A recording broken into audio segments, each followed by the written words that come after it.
Hey, this is the Mighty OB'a right here on 1080 AM WFO Radio and clbTV with our weekly sports update. A lot going on in the world of sports. Very impressed with the performance of Manny Pacquiao over Antonio Margarito last week. This was a great fight, and if you have not seen that fight as of yet, you will see one of the great performances. I am looking forward to the upcoming fight. Whenever it's announced, it's got to happen sooner or later, that Manny Pacquiao will fight Floyd Mayweather. It's got to happen. It's got to happen. They got to make this happen. This is a great, great fight that is waiting to happen. Also, Buffalo Bills are now starting to turn the corner. We said that a couple of weeks ago, that this team is starting to show great improvement. If they can continue to do this, you will start seeing more wins on the field.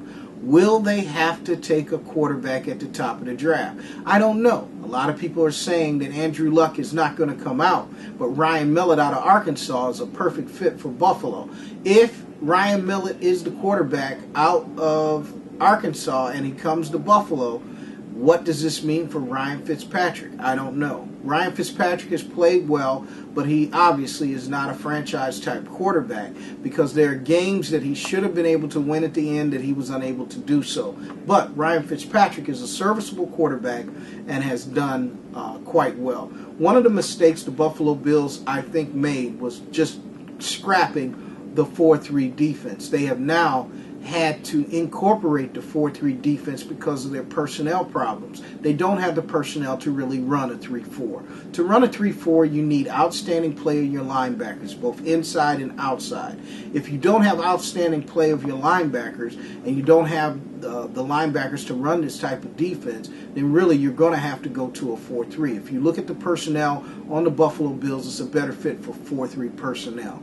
Also, one of the problems lingering with the Buffalo Bills is what are they going to do with Aaron Maybin? Aaron Maybin has been inactive for the last few games, and it is starting to look like that he is becoming a first-round bust. Unless he can put on some more weight, Aaron Maybin is too light to play defensive end in the NFL. He was drafted as a defensive end, but he's got the size of a hybrid linebacker, and he's still not big enough to play that position. And he's not showing the skill as a pass rusher right now to really become a part of the Bills' rotation on their defensive line or linebacking core.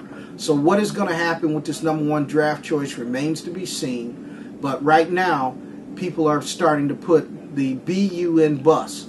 And if he does not turn this around, Aaron Maybin could possibly be looking for another team elsewhere, as the Buffalo Bills might be ready to turn the corner. Now, we also need to know what's going to happen with John McCargo or Alex Carrington. They've been inactive, but with Spencer Johnson's injury and the fact that Sean Merriman has been unable to play, look to see either John McCargo or Alex Carrington get some playing time with the Buffalo Bills. Well, the NFL is in a flux because there is no dominating team, but there is an emerging dominating player, and that player is Michael Vick. Michael Vick spent 2 years in prison for mistreatment of dogs. Never done to human beings. He's never hurt anyone. Where there's other people around this country and around that league that has done more harm to human beings that have never spent a day in prison. I think this young man has been treated wrong. I believe he is probably one of the best athletes at any sport in this country. And he's now starting to show the rest of this country what type of quarterback he truly is. He didn't just become a great quarterback. He was a great quarterback already before this unfortunate incident. But now he's become a better quarterback under the tutelage of Marty Morningwig and Andy Reid. He's improved his footwork and is starting to show the league that this is an MVP season. I'm glad to see a young man who's been able to come up out of the Mari clay of bad decision making and make the right decision and put his life back on the right road. I hope he continues to do this. And hopefully Michael Vick will be the MVP of the NFL and maybe the MVP of the Super Bowl the way the Philadelphia Eagles are playing. We'll see you next week. I am the Mighty OB'a.